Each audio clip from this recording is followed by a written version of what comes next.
There is no growth in comfort and no comfort in growth. Yet the big leaps are how careers are made and how businesses excel. So how do you master not knowing at all or feeling like an imposter? How do you have the conversations that will lead to trust and, of course, excellence? How do you take charge of the things that you can control? How do you thrive outside your comfort zone? That's what this podcast is about. I'm your host, Wanda Wallace, and it's time to get out of the comfort zone. Welcome to Out of the Comfort Zone. If you're a long-term listener of the podcast, you might be thinking, wait a minute, that's not Wanda's voice. And you'd be right. We're switching things up this week. Normally, Wanda is interviewing experts on their research, but today we've got Wanda here as the expert. My name is Bianca, I'm on Wanda's team, and I have gathered several questions from listeners like you who want to ask Wanda questions on the newsletter, on everything that's been coming up over the last couple months. And especially this week, our topic is managers. What are managers struggling with? And what are people struggling with that are working with managers? We've asked you on Instagram, on LinkedIn, on all social media platforms to send in your questions, to send in your stories. And today I'm going to be asking Wanda these questions and telling her your stories. And she's going to give you her take on what you could do to improve your relationship with that manager or with your team if you are that manager. So do you want to go right into it, Wanda? Is there anything you want to say before we start? Nope, you're in charge. All right. So the first question is something that I think especially many mid-career managers can relate to. And we've heard this story on both sides. So from managers and from the people that have been dealing with managers. And it's making decisions. So we've had several people say that their manager is dragging their feet when it comes to making decisions. And that oftentimes then the team has to scramble and the thing that they were producing ends up not being as good as it could have been, and everybody's exhausted. And even a good decision maybe seemed like a bad one in the moment because there wasn't enough time to finish it. And at the same time, we've had stories from managers who say that they are fearful about making decisions or that they ruminate upon it. And for example, we've had one person send in, I'm going to read you what they said. I've been managing a team for about a year, and mostly I've grown into my role by now. But one thing I still struggle with is making big decisions, especially when they affect others. I make them because I have to, but I still think about whether I've made the right choice long after. How do I know what's right? So Wanda, how do we know what's right? All right. It may surprise you that I get that question from many people that I coach, all the way up to the CEOs that I've coached. How do I know if I've made a right decision? And my answer is you will probably never know for some of the decisions if it was right or not right. And the reason is that for many of these decisions, there isn't a right or a wrong. There's a right A, a right B, a right C. And so you're looking for the decision, the consequences of the decision you're making, and trying to anticipate, if I make this decision today, what are the consequences 3 months, 6 months, even a year from now, 2 years from now, if you're higher in the organization. So that's what you're thinking. It's not a right or wrong. And so I'd encourage people to get out of, did I make a bad decision? If you made a decision, now you have to live with that decision. So the only question is, what do you do next? And let's take a case. I'm going to come back to how do you kind of think about the decision in the process. But let's say you made a decision, you realize 2 weeks later it was a bad decision. It needs to be reversed or it needs to be changed. What do you do about it? Well, one is just say, ooh, this didn't turn out the way I wanted to. Come be clean with your superiors and with your team. Missed that, didn't see that, something changed. Okay, great. Now what? So what you're looking for is, what do we do now? In some cases, there's little you can do. Most of the time, the vast majority of the time, there's a shift, an adjust, a course correct that will make it go back on track if you just sort of say, oops, I hadn't seen that consequence, let's readjust.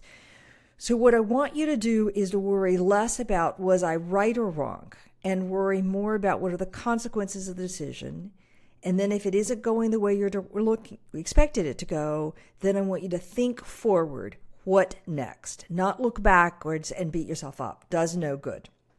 All right, so that's one part of it. The second part of it is, if you struggle to make that decision, I want you to think about the consequences for your team of not making a decision.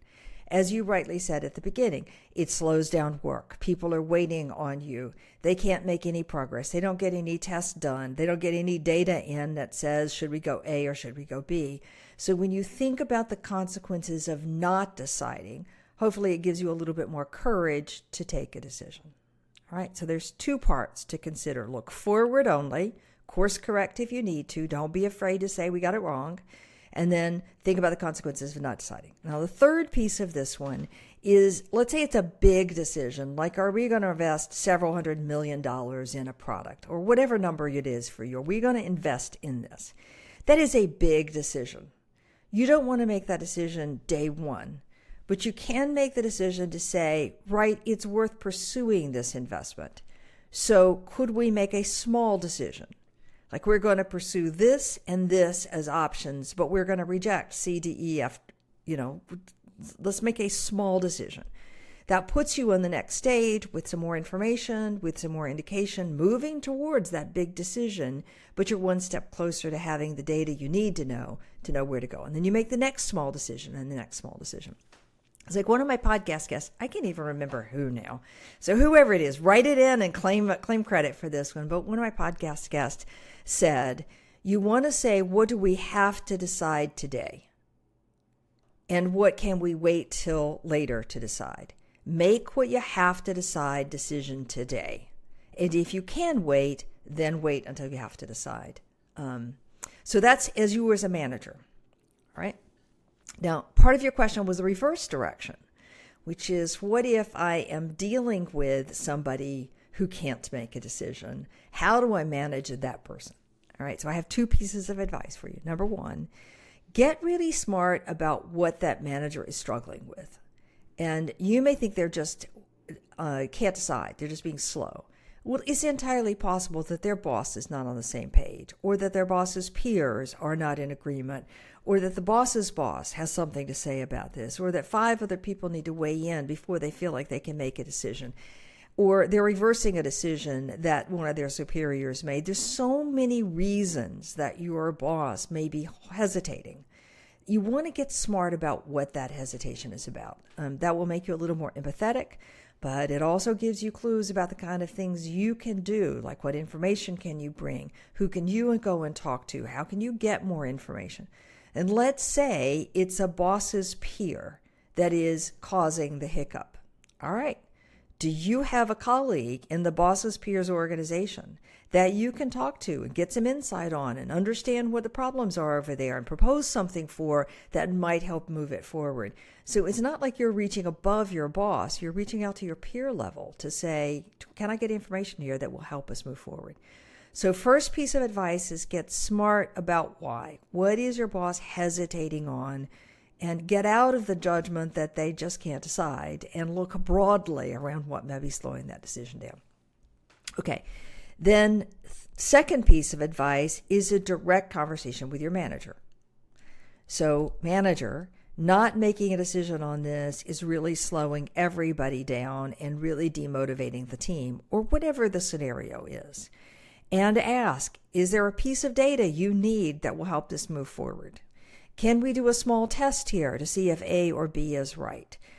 Can we decide this part so at least we can get moving forward? Or regardless what we decide, we know we have to do A, B, C, D. Let's go ahead and do A, B, C, D because we have to do it regardless. So reframe it for your boss in those partial decisions or in what other information they need to be comfortable.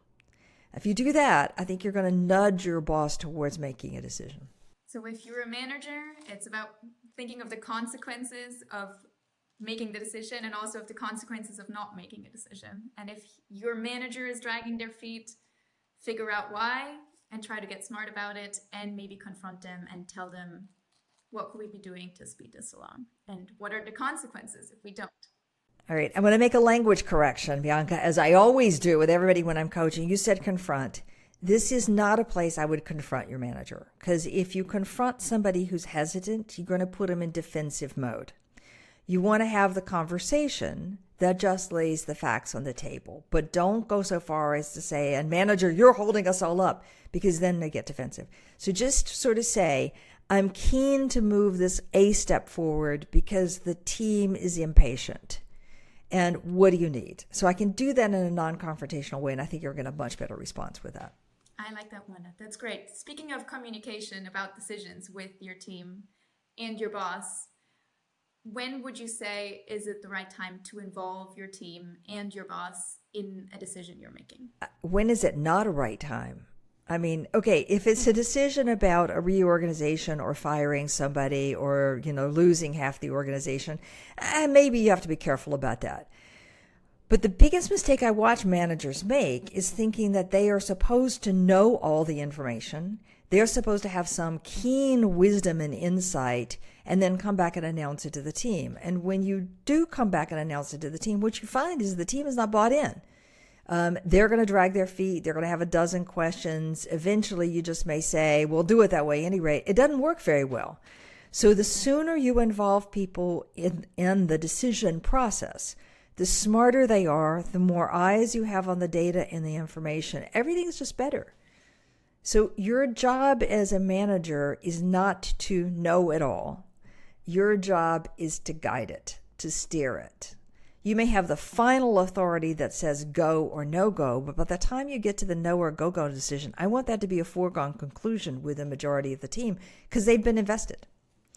Okay, now with your manager, let's get political on this one just for a moment. Politically savvy, not politically manipulative.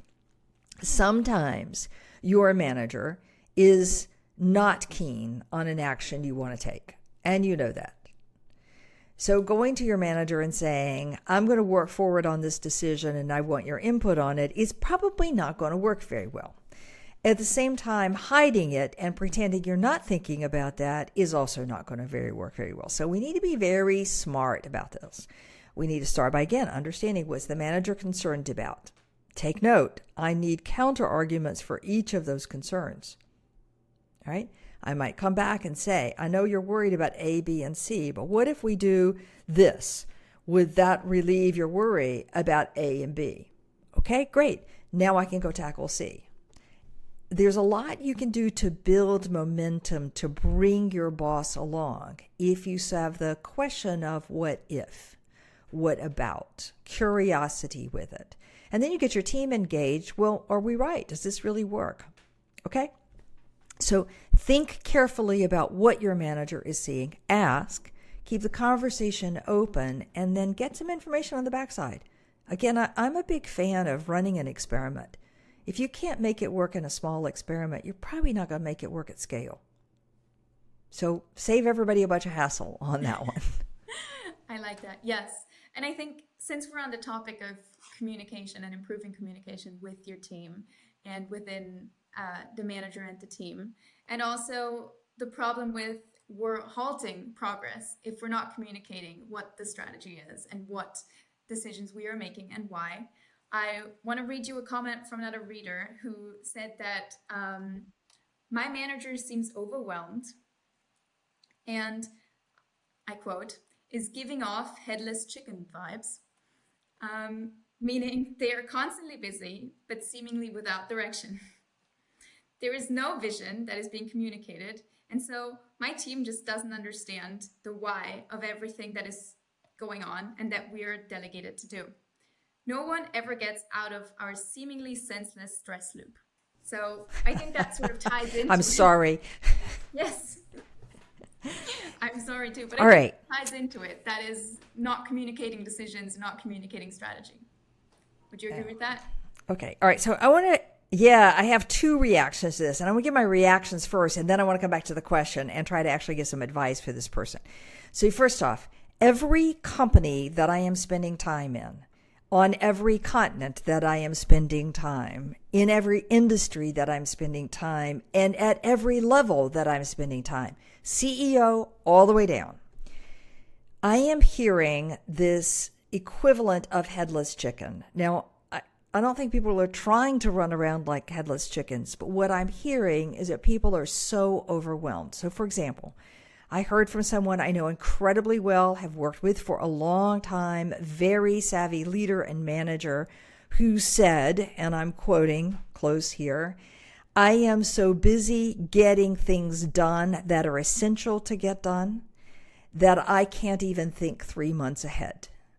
I've instructed my team to do nothing other than the thing that they are mandated to do right now. Okay? Now, on the one hand, that sounds like great focus. You only do that, don't think anything about anything else. But there goes collaboration or some innovation. But I just want you to hear the manager's desperation of, I am so overwhelmed, I don't know what else to do. And I'm hearing that sentiment everywhere around the world.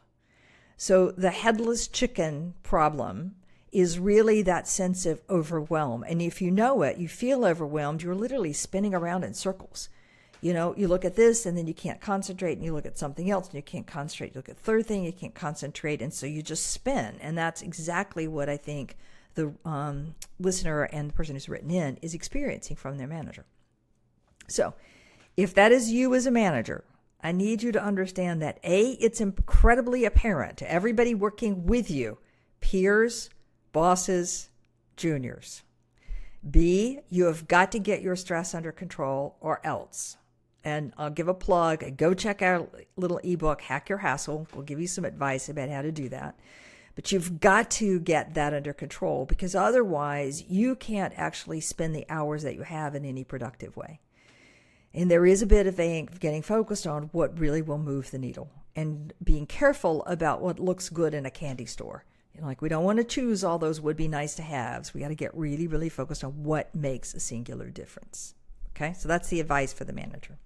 Okay, now I'm going to shift and say the other piece of what I hear, the other observation that I've seen for years, is that people in the organization want a clearer view of the strategy. But if I go to the leaders of the organization, they'll say the strategy is very clear. We have 3 pillars, A, B, and C. We're trying to do X, Y, and Z. Here's our major initiatives to get there. Like, the leaders of the organization say, it's out there. It's on the intranet. It's in every town hall. It's like, what do you mean you don't understand the vision? And I come back to people in the middle of the organization and they say, yeah, I know that. That isn't what I need. So I think we often use words of, I don't understand the vision, when what we really mean to say is, I don't know what's important or why it's important. I don't know where to put my effort or where not to put my efforts. And so it's a very tactical question wrapped in visionary language. The visionary language doesn't work. So get tactical. So ask the tactical question. And don't just go open-ended to a manager and say, hey, manager, tell me what my priorities are, because the manager should turn to you and say, that's your job, you go figure it out in some version. So there's some truth in that. At the same time, you don't get to decide unilaterally what your priorities are, because there's a lot of stakeholders. So go think through what's on your plate, what you think is important, and why you think it's important. Come to your manager with a list. Here are 10 things I am trying to work on. I've put them in a rough order of top to bottom in terms of impact. And here's why I think each of these are in that order. Now, coach me. What did I get wrong? And, we can quibble if something's in a 2 or 3 or 4 position, but we shouldn't be quibbling much about the difference between 1 and 2 and 7 and 8 on that list. So don't worry about the exact rank ordering. Worry about the top 3, the middle 3, and the bottom 3 kind of thing. And, even the bottom 3, there may be things you have to do that are small, but then that says to you, I need to put a small amount of effort, not a massive amount of effort. And even if a manager is overwhelmed, you can steer them in a direction for you. All right, so that's one thing. And I'm going to give you one last thing to do, which is, yes, I understand that you may not be clear why you're doing what you're doing or why the team is doing what they're doing. But if you're leading a team, you should have some clue. You've got a good judgment about what this is about or why it's there. And if you think it's totally worthless, I dare you to just not do it and see what happens. So my guess is you've got more of a clue. So take that clue and go verify it. And maybe it's not with your manager, maybe it's with other stakeholders that you say, I think this is important because, am I right? Or I think this is not quite so critical, am I right? Or what is it you're really trying to get out of this so I can think about how we put the right resources against getting that tiny piece of information. But you can't just go open-ended. You got to go with your own thought and then ask for confirmation. I like that. Does that make sense, Bianca? Yes, it makes perfect sense to me. Can I tell you a story that one of my bosses once told me about exactly this problem? So he said, imagine if my dishwasher broke and I spent every day washing my dishes for 30 minutes because I didn't have the 3 hours to repair that dishwasher. That is actually what happened to me. He said, I did this for 3 months. I washed my dishes every night because I did not have the time or the energy or the patience to repair my dishwasher. And when I, after 3 months, had someone else come and repair my dishwasher, I had 30 minutes every night to do something fun and to do something I enjoyed or to do something productive. So it's the same for work.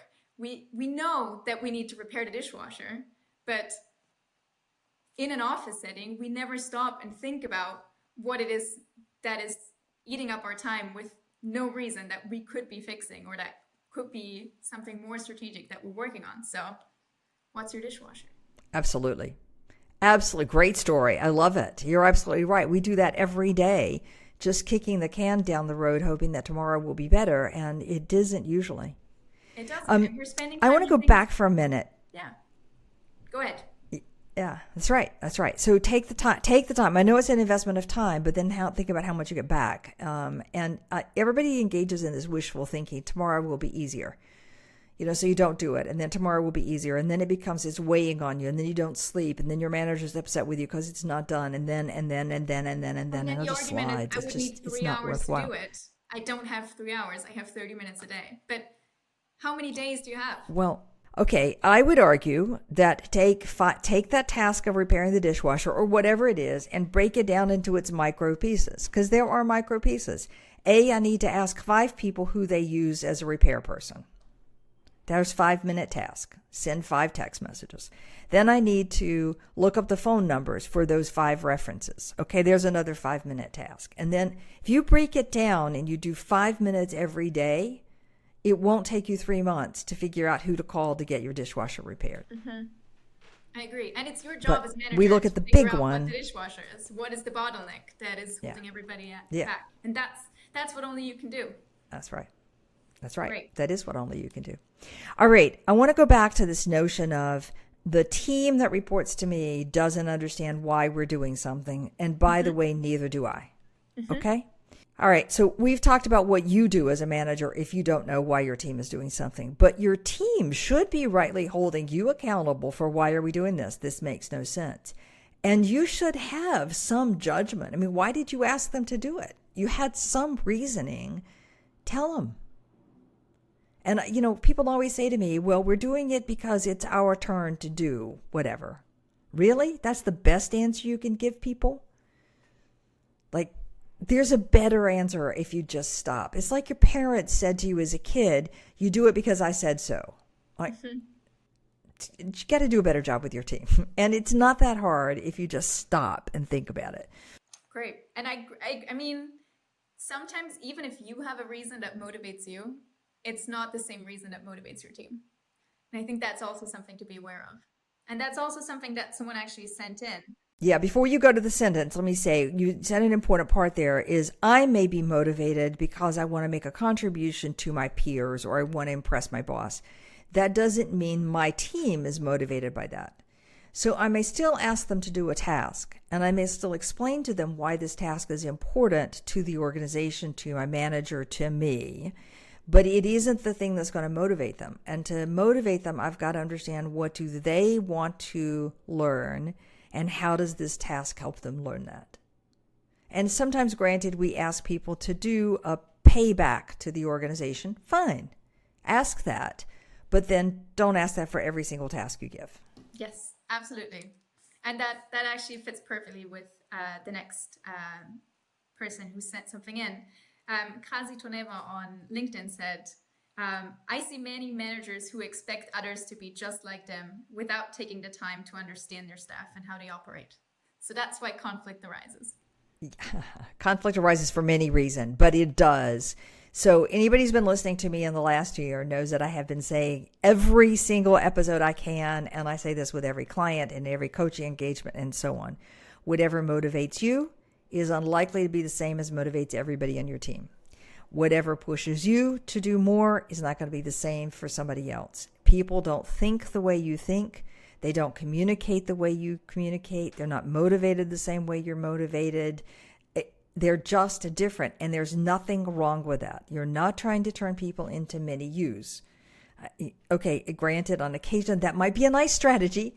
It doesn't work very well, and it kills the diversity of thought that we so often are looking for. So the secret to managing a team is to understand each person uniquely.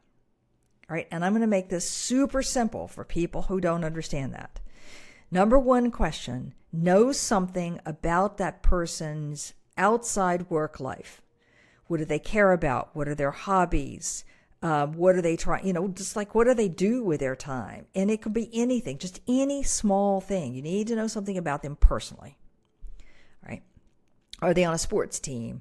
Do they, have a hobby as a singer on the weekend? Do they have a sideline business? Just like something personally about them. The second thing you need to know as a manager is what does that person want to learn? What are they looking to get better at in order to make themselves a stronger professional?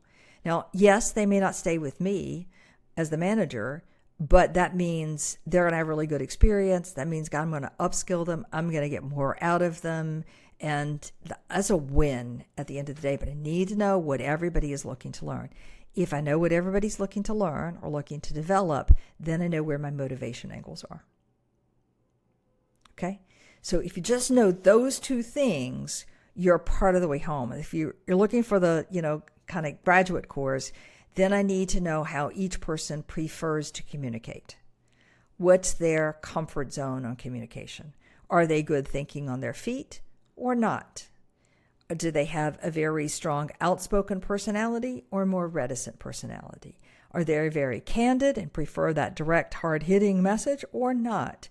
So just some basics on how they prefer to communicate will also help you make sure you kind of land your messages in the right way. So something personal, what they want to learn, and their communication preferences. Great. Do they want to chit-chat or do they want to go straight into business? Do they... there's so many things. Absolutely. It's the same for bosses, I think, too. If you are in a team and you want to communicate better with your manager, these are also the things that can help you figure out how to get to know them and what they want. Absolutely. I mean, if you want to get along better with your manager, with your boss, then understanding this communication preference is a really big deal. And, do they want an email, a text message, a phone call, a drop by the office, a formal meeting? Like, what do they want? What works for them? Not for you. What works for them? And then B, what information do they want to know? Like, do they want every detail? Do they want to know the highlight issues? Is there an issue that they're really keen on staying on top of because their boss is asking about it? What do they want to know, in what format and through what medium? And that is not a hard question to ask and get information. And then check in, try it for 3 months and say, am I getting it right? Is it the right information? Is it the right medium? Is there a different format? It's not a one-size-fits-all, really, truly. And you don't want everybody to be the same on your team. You already know what you're going to think about it. You want someone else to give you a different opinion at the end of it, right? Absolutely. Absolutely. Okay. All right. So the person who's asking about the manager who's not recognizing that people are different. Okay. There are things you can do to help your manager steer in the right direction. And that is you're forthcoming to your manager. Hey, manager. And I wouldn't start with saying, hey, manager, you think everybody's the same and we're not. That is that's an accusation, and that's not going to land very well. And you probably get a defensive reaction and it'll work. But you can say, manager, sometimes confronting is right, but this is not the time to confront. This is not the way to confront. All right. But you can say, all right, manager, I really appreciate that you're trying to communicate with us, or whatever the issue is. Just something that you appreciate about that manager. For me, I am better if I do a better job. I can process better. I'm more attentive. Whatever you want to say, if, and you just put your statement about what you wish your manager would do differently for you. Now, you can't dictate it. You can't demand it. All you can do is make a statement. I would do better job if I had an agenda in advance. I could think about it and come prepared, or whatever your request is. You make a request and then you leave it. The manager will take the advice or not take the advice. They will do or not do. You can come back again in a couple of months and say in a slightly different way the same thing. See if it lands then. If not, then you got to learn to adapt. I like that. Yeah. And maybe it's even good to learn how to adapt, because in your life, you're going to get many people that are not like you. And if you learn how to do it fast, that's going to help you later on, right? So, Bianca, I have to tell a story on this one about the power of adapting. Okay, so I'm not asking anybody to become a different person. It doesn't work very well. You are who you are. You have the preferences that you have. But all of us can make simple adaptations. And I'm going to go back to Will Schutz, whom you know is one of my favorite researchers. He developed a thing called FIRO-B, Fundamental Interpersonal Relationship Orientation Dash Behavior. FIRO-B. Anybody who's been in a class with me knows that I'm a big fan of using those because they're particularly insightful about relationships. But the start of the work of Schutz's work was looking at U.S. naval command crews, some of whom were doing brilliantly as a team and some of whom were a disaster as a team. And his job as a young psychologist was to figure out why. What is it that's happening in the good teams and what is going wrong in the bad teams or the disastrous teams? And this is peculiar because the naval commanders have all gone through the exact same training. On each boat, they're the exact same roles. They're the exact same responsibilities. Everybody's trained the same. And how is it that one team functions and another team doesn't function so well? Right, and there's some obvious places you would look. You would first go and say, well, are the teams that are functioning well, they're all alike? And the answer is no. Okay, well, there's greater diversity. The answer is no. Sometimes very homogeneous teams functioned really well. Sometimes they didn't. Sometimes diverse teams functioned really well. Sometimes they didn't. So diversity and homogeneity is not the answer. What is the answer is what became the subject of FIRO-B. But essentially, the teams that were functioning were because people sat down to talk about each other's preferences, largely in how they communicated and related. And when people were willing to say, oh, okay, that's how you like it, I can adjust, is when the team functioned. So when there's a crisis or when there's a warning sign, what I need is just 30 seconds to collect my thoughts and think. Don't come at me immediately with a question. Just give me 30 seconds. Now, granted, it's a crisis. We got to move, but just give me a moment to collect. I'm going to do a better job. It's doable. That's maybe an extreme adaptation. Somebody who says, I do better with a written checklist. That helps me be sure that I haven't missed anybody. Somebody else who says, I don't like a written checklist. They don't work for me because that's not how my brain works. Okay, we can adjust to those. They're very simple adaptations, and it's the willingness to adapt that made the team functional. Sounds great. I'm someone who loves a deadline, So there. For example. Other people hate them. Yeah. And some people want to start early, some people don't. Now, if you don't finish your work on time, that's a problem, but most people who are late starters still get the job done. So, okay, what do we each need? And it's the conversation about it and the simple, doable adaptations that make all the difference in team performance. The same is true for managers, and the same true for team members with their managers. Adapt. Figure out what the person is asking for, is at their best. Find a way to give them part of it at least. Talk about it. And like you said, give feedback in a roundabout way so it doesn't sound like you're criticizing your boss for their behavior, but just giving feedback about what would be good for you. Right. Saying what's good for me. And it's not so much as roundabout, because I can be very direct about what it is that works for me. What I can't be direct about is my insistence that somebody meet my needs. Or that someone else So I always can say wrong. very clearly, right, I can say very clearly, this isn't working for me. Not a problem. But what we do next, I can't dictate on. I need to wait for the other person to come and say, oh, well, what would you like? Then I can say, well, this would work for me. Could you do that? And there's where that curiosity and openness needs to come in. So there becomes a bit of a negotiation. What we mistake in feedback is we're not explicit about what's really not working. We don't own it. We use some loose language like, I need you to be more of a team player, which doesn't mean anything. And you don't own it. You need to say, this for me is causing me a problem. Pause. Don't tell the other person how to do their job. Pause. Are they willing to adjust or not adjust? Their choice, not yours. I like that. And if everybody would get that message, then I'd never do another feedback training course again in my life. I suspect you will do another one. Yeah, I think so. Now, speaking of feedback, there's actually a comment on this topic that I will read to you. And I quote, I used to get immediate feedback on pretty much everything I did. Now that I'm a manager myself, people have stopped giving me feedback. I'm not in a company where regular 360 reviews are a thing. So how do I make sure I still improve, and who do I ask and how? All right. The reason you don't get feedback is because you're probably doing the technical parts of the job very well.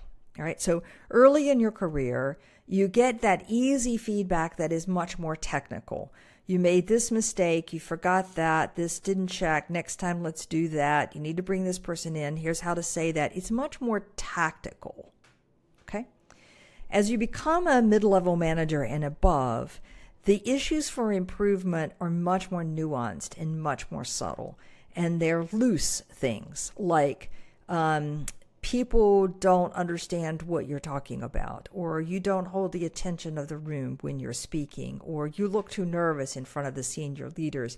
They're very loose, and they're very difficult as a result to give feedback on. So you're probably not having any major problems. You probably get some feedback, but there's probably some nuances you could shift to do better. All right. So I want you to have a little empathy. It's really hard to give feedback on those nuanced issues. Really, really hard. The tactical, not a problem. On the nuanced ones, your manager may get more comfortable with this and they may not. So what you're going to hear, if they do even try, is a language that sounds like corporate speak. You need to improve your executive presence. You need to be more of a team player. You need to bring people along with you. You need to have more confidence. They're very loose and they sound like judgments. And it's easy to say, what does that mean? Why are you saying that? What do you want me to do? I don't know what you're talking about. And all of which are being a little bit defensive. And fair enough, because that was loose feedback. See, what I need you to do is to not argue with it, not ask a probing question, and just say, oh, okay, let me think about that. And then I want you to go away and actually kind of do some homework. What could that be about? So let's say somebody says to you, you can't hold the attention of the room. Okay, well, go and talk to some people who are really good at this and say, well, what do you think makes you really good at it? Go and Google it. Try ChatGPT or whatever your other favorite AI is and get some ideas around what that might be about. And then do a little self-assessment. What do I think I'm good at? What do I think I'm not good at? All right, so now I've got 3 things that I think I'm not so good at in holding the attention of your room. And they probably have to do with I speak too fast, for example, or I have a lot of nervous fidgets I'm fidgeting with something in my hands, or I don't know where to stand. So 3 very simple, very fixable things. Now you take those back to your manager and you say, manager, I've been reflecting. It seems to me that I don't do these 3 things very well. Is that fit with what you were seeing? Okay, and if the answer is yes, then you know what you now need to develop. Check, get your plan in place. But your homework there of deciphering that loose, ambiguous message is really on you. Because if you go back to the manager and say, explain it to me, and the manager doesn't know how to explain it. They haven't thought about it deeply. They know their judgment is right, and they'll go, oh, well, don't worry about it. You're fine. So go do your homework, okay? So that is one way that you're going to get better feedback. Another way to get better feedback is to name the issue that you're worried about. So you might say to a manager, look, I realize that feedback at this level is tricky, but I want to hear your perception. So, for example, I've been listening to this podcast, for example, and I know that if I can't be persuasive in my communication, particularly with my peers and superiors, then I'm not going to have as strong of a career as I want to have. And I don't think I do this as well as I could. So tell me, manager, what do you see? Is there a place you think I could improve my persuasiveness in communication? All right, now, why that works is you've not made your manager think up something out of the blue to tell you. Your manager is not going to be worried about demotivating you because you already see this as a skill. And your manager can help say, what's really, how big of a problem is this? Is it a small problem, a big problem? Kind of calibrate, and can even say, I don't know, let me think about it. And you say, well, great, come watch this next presentation and then give me feedback afterwards. You just made it easier to have a conversation because you named the issue at the beginning. So that's tactic. Tactic number 1 is go decipher the loose language.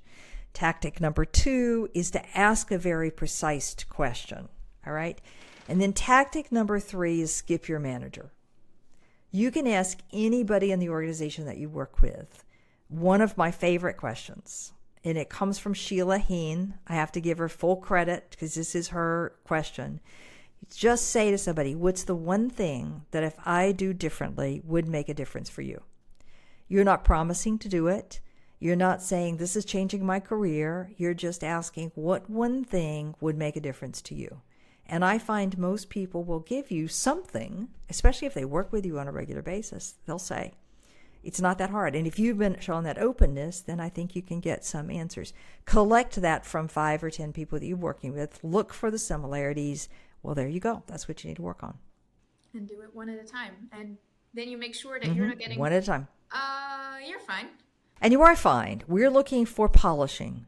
We're looking for nuanced differences that have more people buying into your leadership. That's what we're looking for. I'm going to pivot because we have time for one more thing. And I'm going to ask you, what's the one thing? In fact, what's the one thing, Wanda, according to you, that is holding people back when it comes to management? Okay, to say that there's one thing I think is unfair because there are several things. But let me say, what's the one thing I see more often than any other single problem?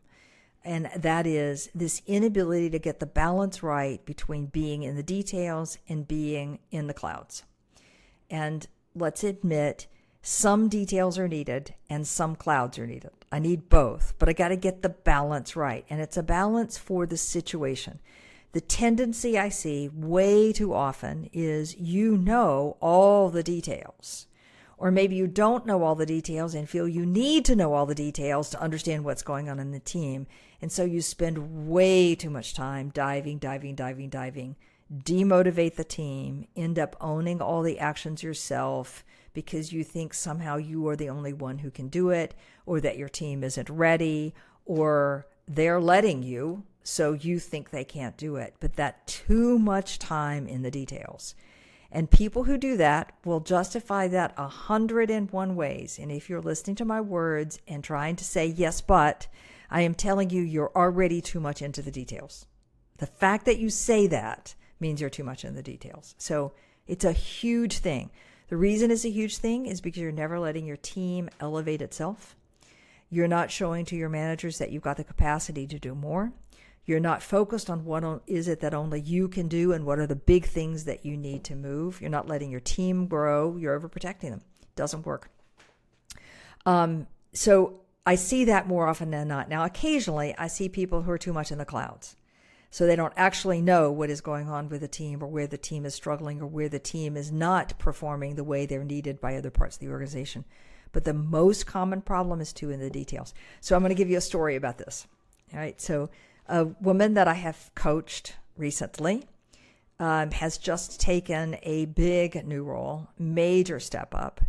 In the step up in that role, was worried about this whole area that she had really developed and nurtured and grown and didn't think that the team underneath her was ready to step into the leadership role, and that meant the company would have to go out to the external market to find a leader that did have the right capabilities, and that would slow everybody down by 6 months at a minimum. By the time you find somebody, get them in, they come up to speed, a minimum of 6 months.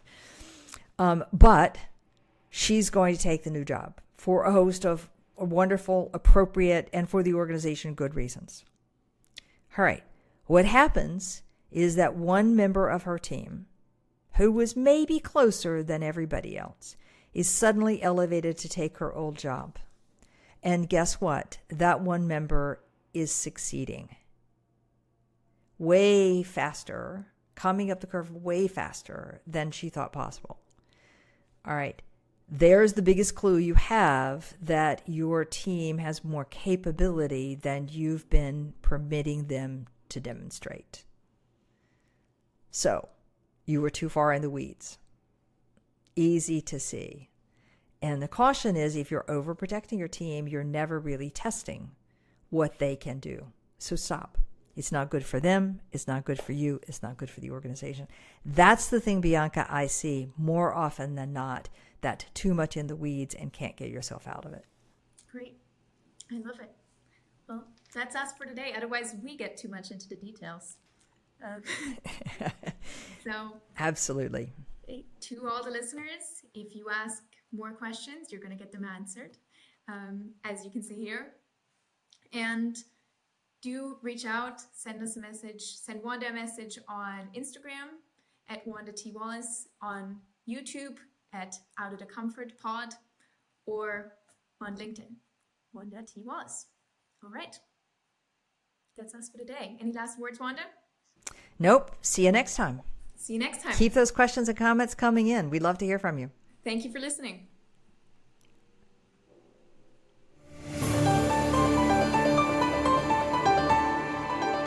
Thank you for joining us today. Tune in for another edition next week with Dr. Wanda Wallace on the Voice America Business Channel. Reach outside your comfort zone this week.